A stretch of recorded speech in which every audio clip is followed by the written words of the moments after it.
परिस्थिती पाहता शेवटी मीच गेलो तिथे सुप्रीम कोर्टामध्ये प्रयत्न केले आणि सुप्रीम कोर्टाच्या माध्यमातून ती केस जी आहे इथून सीबीआयला नेली आणि सीबीआय त्यावेळेला वाजपेयी साहेबांचं बीजेपी सरकार होतं आणि सीबीआयने पूर्ण आमची चौकशी केली, पूर्ण सगळ्या फायली तपासल्या, प्रश्न विचारले आणि त्याच्यानंतर आम्ही सांगितलं की तुमचं तर याच्यामध्ये काहीही दोष नाही, तुम्ही केलेली कारवाई अगदी योग्य आहे आणि माझं नाव सुद्धा चार्जशीटमध्ये कुठे आलं नाही.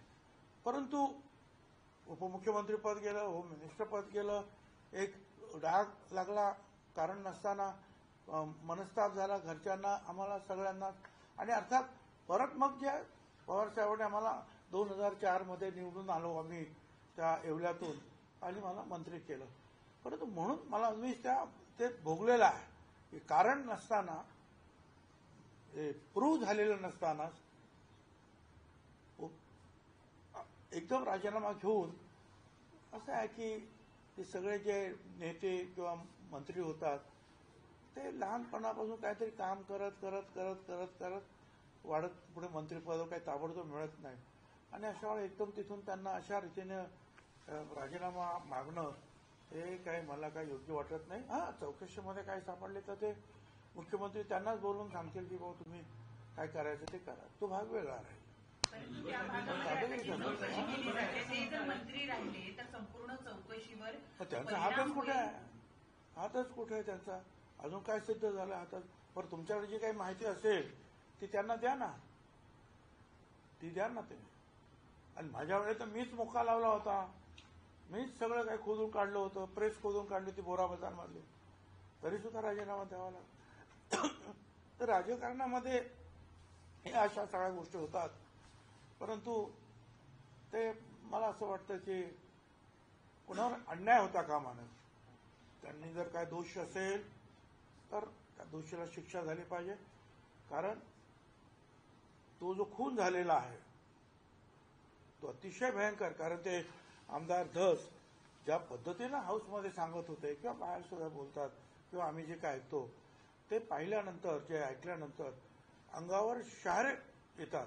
हे खून होतात माणसांचे, पण अशा निर्घृण पद्धतीनं असा खून होणं म्हणजे कल्पनाच आपण करू शकत नाही.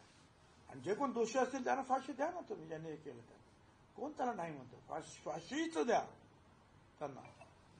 परंतु कारण नसताना कुणावर तरी अन्याय होता कामा नये एवढं सुद्धा मला वाटतं.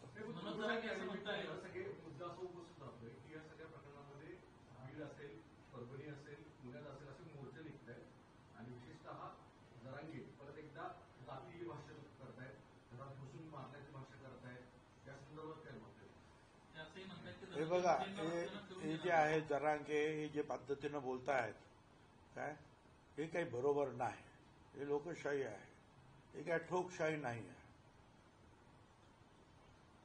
त्यामुळे मी सांगितल्याप्रमाणे जर दोषी असेल तर आपोआपच त्यांच्यावर कारवाई होईल. तुम्ही कायदा हातात घेण्याची काही आवश्यकता नाही आहे. आणि जरांगेच्या बाबतीत म्हणाल तर ते स्वतः काय मुंडे साहेब 4-5 वेळा त्यांचं उपोषण सोडवायला गेलेले होते, त्यामुळे ते एकमेकांना ओळखतात, ते पाहून घेतील काय होते. त्याची एवढी काही काळजी करायची गरज नाही. सुरेश दस असं म्हणताय, सुरेश दस अजित पवारांना म्हणले क्या हुआ तेरा वादा. सुरेश दस अजित पवारांना आठवण करून देताना असं म्हणाले की क्या हुआ तेरा वादा. अजित पवारांना आश्वासन दिलं पण काय या सगळ्या प्रकरणामध्ये योग्य चौकशी करेल आणि योग्य हो ना, मग त्यांनी सांगितलं, त्यांनी वादा दिलेला आहे, चौकशी करून चौकशीत जर ते दोषी असतील तर तो वादा पूर्ण होईल. नाही, पण यामध्ये महायुतीचे घटक आहेत, भाजप त्यांचेच आमदार आहेत, ते राष्ट्रवादीच्या मंत्र्यांना टाकले, त्यामुळे महायुतीत तणाव निर्माण होऊ शकतो. ठीक आहे, असं आहे, पण मला सगळ्यांनाच विनंती करायचं की थोडंसं शांतपणे हे प्रकरण आपण घेतलं पाहिजे. खून झाला, अतिशय वाईट पद्धतीनं झाला, त्या सगळ्या खुनांना फाशीची सजा झाली पाहिजे, हे बरोबर.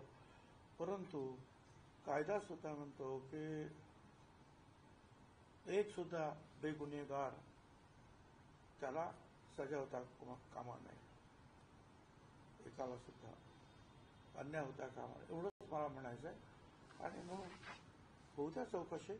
आता तुम्ही सांगितलं कुणीतरी की त्या SIT जी काही नेमली त्याच्यामध्ये एक कोणतरी ऑफिसर आहे, तो ऑफिसर त्यांचा तिकडच्या लोकांचा काही दोस्त आहे. तर ताबडतोब त्याला फडणवीसांनी जे मुख्यमंत्र्यांनी बाजूला केलं. पण असं काही जे असेल ते माहिती पूर्वच जा ना. शेवटी मंत्री काय बसलेले काय किंवा वरचे अधिकारी काय त्यांना सगळ्याच गोष्टी काय ताबडतोब माहिती असतात अशातलं बघणार. तुम्ही माहिती द्या. सुरुवातीपासून या प्रकरणात वाल्मिकी कराडचं सुरुवातीपासून नाव सुरेश दस पकडा ना त्यांना, पकडा, चौकशी करा. आता पंकजा मुंडे पण या म्हणतात की वाल्मिकी कराड हा धनंजय मुंडेंचा उल्वाद आहे किंवा त्यांचा बरदस्त लावल्यानेच तो मोठा झाला आहे. एकंदरीतच या प्रकरणात सुरुवातीपासून वाल्मिकी कराड हे केंद्रस्थानी राहिलेले आहे. वाल्मिकी कराडाला राजकीय बरदस्त मिळाल्याशिवाय मोठा झालेला नाही म्हणजे झाला आहे का? ठीक आहे, आता ते बघा, ते पोलीस चौकशी करतील. ते तो मोठ्या करण्यामध्ये काय कोणाचा हात आहे.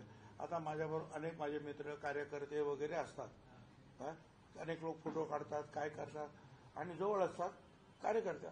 आता एखाद्या कार्यकर्त्याने बाहेर जर काय केलं नवीनच काय, तर याचा अर्थ मी त्याला सांगितलं असं नाही होत ना की तू असं कर म्हणून. काय करणार बरं, कार्यकर्ते काय त्याच्या डोक्यात काय चाललं हे आम्हाला काय कळत असतं का. आता सुद्धा काय येतात लोक, कुठे गेलो साहेब फोटो सेल्फी काढा सेल्फी. आता तो सेल्फी काढणारा तो कोण आहे, काय आहे, तो काय आपल्याला माहित असतो. किंवा हे कार्यकर्ते आपलं काम करतायत, आपलं काम करतात तर आपण त्यांना मान सन्मान देतो. पण बाहेर काय धंदे करतो ते आपल्याला काय माहिती असतं. मला कोणाची बाजू घ्यायची नाही आहे, फक्त चौकशी पूर्ण होऊ दे एवढंच मी म्हणाल. दुसरं काय आरोप केलेला आहे की ज्या पद्धतीने त्यांना धमक्या देत आहे मुंडे समर्थक आणि त्यांच्या घटनांच्या पद्धतीने. अंजली दमाने यांना ज्याने ज्याने धमक्या दिलेल्या आहेत त्यांचे ते नंबर जे आहेत त्याने पोलिसांना कळवले पाहिजे आणि पोलिसांनी जे आहेत त्यांच्या त्या सर्व लोकांवर ताबडतोब कारवाई केली पाहिजे. काय दिलं होतं पवार साहेबांनी तुम्हाला चिठ्ठी जी देऊन दिली शरद पवारनी स्टेजवरती, त्या चिठ्ठीत नेमकं काय लिहिलं होतं? कुठे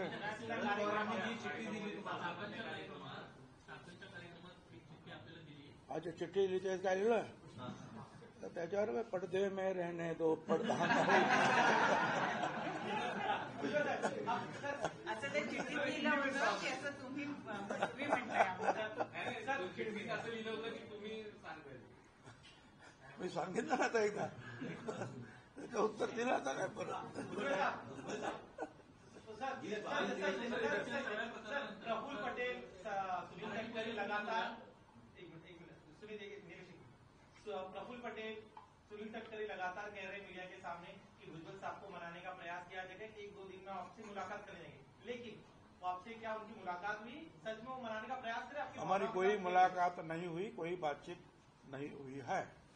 जबकि आपको सर बयान देकर मीडिया के सामने बयान देकर आपकी भावनाओं के साथ खेलने का प्रयास हो रहा है उनकी तरफ. मैं कुछ भी नहीं कहना चाहता हूँ सर ये बात अच्छा. मेरी सारी भावना जो है मर गई है, खत्म. क्या कहूँ इसके अलावा इसके अलावा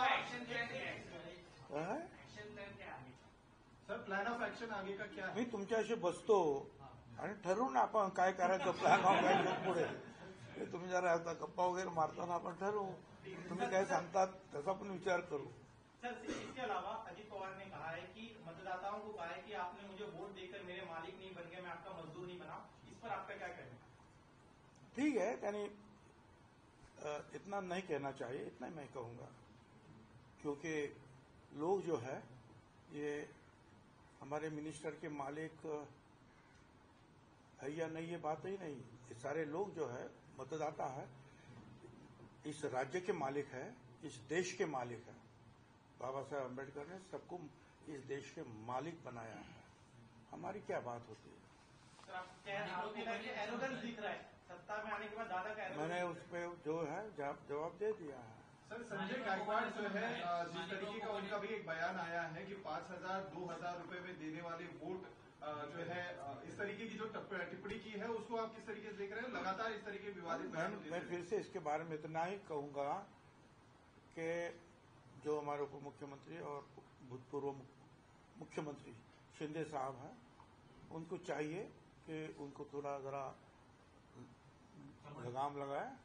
क्योंकि मेरे बारे में भी ऐसा उन्होंने पहले कहा था कि जब ये जरांगे और मेरा जो सब चला था तो मेरे बारे में कहा था कि छगन भुजबल को जो है कि कमर में जो है लात मारकर जो है मंत्रिमंडल के बाहर निकालो।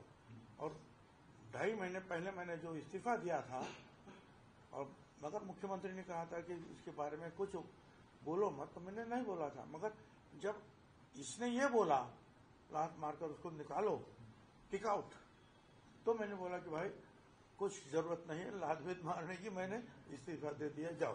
तो ये जो है जरा ज्यादा बोलते हैं क्या, उससे लोगों को मन दुख होता है, नहीं बोलना चाहिए। तो शिंदे साहब को चाहिए कि उनको समझाए। पक्ष अडचणीत आला असं तुम्हाला वाटतंय का? एक बार में एकही धनंजय मुंडेंमुळे पक्ष अडचणीत आला असं तुम्हाला वाटतंय का?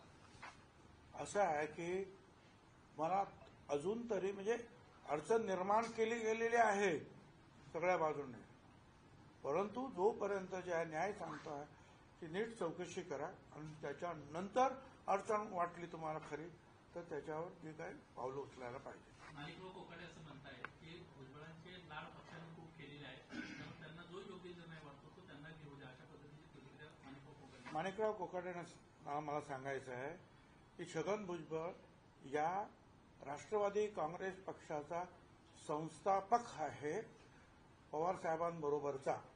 पवार साहेब आणि आम्ही दोघे याचे प्रमुख संस्थापक आहोत. खरं म्हणजे काय, माझा जो एटेन बंगला होता विरोधी पक्षनेत्याचा, तिथेच या झेंडा कुठला असावा, नाव काय असावं, व त्याची जे निशाणी आमची घड्याळ कशी असावी, एवढंच नाही तर घटना अमुक तमुक असं सगळं काय केलेलं आहे. आणि मी या प्रांताध्यक्ष सुद्धा पहिला आहे. कोकाटे हे तसं पाहिलं तर उपरे आहेत. 5 वर्षापूर्वी ते कधीही राष्ट्रवादीत नव्हते. 5 वर्षापूर्वी त्याने माणसं पाठवली की त्यांना यायचं आहे.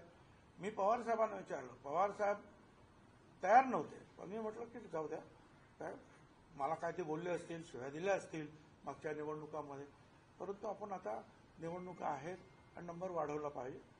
पवार साहेबांनी सांगितलं की तुला काय पाहिजे तो घ्या निर्णय, आणि आम्ही त्यांना घेतला. आम्ही त्यांच्या प्रचाराला सुद्धा गेलो पावसामध्ये. आता ते मला काय सांगणार की आता मी संस्थापक अध्यक्ष, मी सगळा काय, तर माझ्या पक्षाने मला माझे लाड केले, किती केले, काय केले, ते माझ्या पक्षाने मी पाहून घेईल. अरे तुम्ही काल आलात, तुम्ही काय, तुम्हाला बोलण्याचा काय अधिकार आहे राव? सर इसी से आगे जुड़ा हुआ है कि जिसे आपने पार्टी में लाया वो बिना किसी हाईकमांड के बैकिंग के आपको पार्टी से बाहर निकालने की बात कह नहीं सकता है. तो आपको लग रहा है कि जो बयान आ रहे कोकाटे के वो ऊपर से कहा गया है इनडायरेक्टली आपको लेकर? नहीं, ऊपर से इनको ये ऐसा कहो, ऐसा कहने वाला कोई नहीं, ये अपने आप बोलता है. ऊपर से कोई उनको ऐसा बोलने वाला नहीं. सर धनंजय मुंडे का कहा जा रहा है कि उनका इस्तीफा लेकर शायद वो मंत्री पद आपको दे दिया जाएगा. इस पर देखिए मैंने इसका जवाब दे दिया है, मराठी में दिया है. मराठी में क्या दिया उसका जो ट्रांसलेशन आप कर लीजिए भाई. मैं कभी नहीं चाहता कि किसी का मंत्री पद निकालकर जो है मुझे दिया जाए. और धनंजय मुंडे का इस्तीफा क्यों लिया जाए? जब तक ये प्रूव नहीं होता है, साबित नहीं होता है कि वो उनके ऊपर जो इल्जाम लगाया जा रहा है वो सही है, तब तक क्यों इस्तीफा मांग रहे, क्यों, और उसने क्यों इस्तीफा देना भी चाहिए? त्याच्यामागं असं कारण आहे, संभाजीराजेंचं असं म्हणणं होतं की धनंजय मुंडे मंत्री आहेत आणि प्रशासनाचे अनेक लोक जे आहेत त्यांच्या संबंधित चौकशी समितीवर एक दबाव तंत्राचा वापर त्या ठिकाणी होऊ शकतो. आता दोन जे अधिकारी त्यांना बाजूला केलं, मात्र अशा पद्धतीचे अनेक असं आहे की शेवटी या राज्याचे मुख्यमंत्री फडणवीस आहेत, होम डिपार्टमेंट त्यांच्याकडे आहे काय, आणि इथे काही 1-2च पोलीस काम करत नाही, अनेक पोलीस काम करत असतात. तुम्हाला पण कोणी वाटलं की बा या पोलिसाची तिथे नेमणूक झाली पाहिजे, त्या ऑफिसरची नेमणूक झाली पाहिजे, करा ना काय. आणि असं जर काय कोणावर काय प्रेशर वगैरे आलं तर ते ताबडतोब मुख्यमंत्र्यांच्या कानावर जाणारच आहे. एवढं काही सोपं नाही. ही केस एवढी म्हणजे वाईट केस आहे, म्हटलं तर वाईट केस आहे की याच्यामध्ये कोणी पोलीस ऑफिसर सुद्धा रिस्क घेणार नाही, अशी ही केस आहे.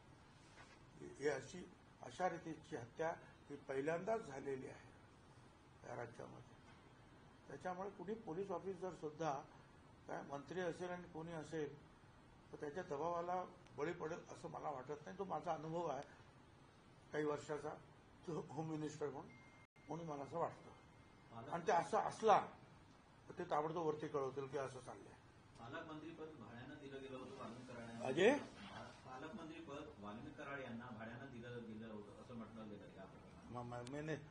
मैंने कुछ सुना नाही, मला काय माहित नाही ते काय ते. बाकी काय त्याचे चिल्लर काय कोण काय बोलतो. महत्वाच्या प्रश्नाला मी तुम्हाला उत्तर दिलेलं आहे. सुजय विखे पाटिल के बारे में एक सवाल है सर. सुजय विखे पाटिल के बारे में जो माजी खासदार थे, उनका ये कहना है कि जो भिखारी हैं वो बड़े पैमाने पर साईं के दरबार पे आ रहे हैं और भिखारियों का बिला लगा हुआ है, जो खाने के लिए आ रहे हैं, भोजन खाने के लिए आ रहे हैं. पर प्लेट 25 रुपए भक्तों से लेना चाहिए, ऐसी उन्होंने बात की है. डेरोगेटरी स्टेटमेंट को आप कैसे देखते हैं? वो तो ठीक है कि सुजय विखे पाटिल ने जो भी कुछ कहा है, तो सारे के तो भिखारी वहां नहीं रहते हैं. बाकी हम लोग भी कई बार जाते हैं, जो भी दान धर्म करना है वो भी करते हैं, और वह प्रसाद के तौर पर जो है वह खाना खाया जाता है. मगर उसके बारे में मैं ज्यादा क्या बोलूं, उसके पिताजी ने उनका कान पकड़ा है तो काफी है. जहाँ पे नाही राहणार वहाँ पे क्या कहना, अशा पद्धतीचं तुमचं उत्तर प्रचंड गाजलं. आता बराच कालावधी लोटलेला आहे, पक्षाकडूनही काही होत नाहीये. नेमकं आता भुजबळ साहेबांची पुढची भूमिका काय असणार आहे? सांगेन ना तुम्हाला, मी म्हटलं ना आपण बसू एकत्र, कॅमेरा बाजूला करून त्यावेळेला चर्चा करू. अजित पवारांचा फोन वगैरे आला का तुम्हाला काही की बाबा नाराज नाही. अजिबात नाही. नवीन वर्षाचा संकल्प काय आहे भुजबळ साहेबांचा? नवीन वर्षात तुम्हाला सगळ्यांना शुभेच्छा. नागपूर अधिवेशनामध्ये उद्धव ठाकरेंनी तुमचं कौतुक केलं होतं. भुजबळ खूप चांगले नेते आहेत, नाराज असले तरी आम्ही त्यांची काळजी घेऊ असं बोलले होते. मी त्यांचा अतिशय आभारी आहे. जे नेते माझ्याबद्दल चांगलं बोलले किंवा मंत्री काही चांगलं बोललेले आहे, मुख्यमंत्री सुद्धा बोललेले आहेत, विरोधी पक्षाचे जे आहेत नेते बोललेले आहेत, त्या सगळ्यांचा मी मनापासून आभारी आहे. पण तुमचा काही संपर्क किंवा तुम्हाला काही कॉल उद्धव ठाकरेंचा नाही, भविष्यात काय होईल? विचारून सांगतो त्या एखाद्या काय म्हणतात ज्योतिषांना विचार, भविष्यात काय होईल. ठीक आहे, सगळ्यांना धन्यवाद.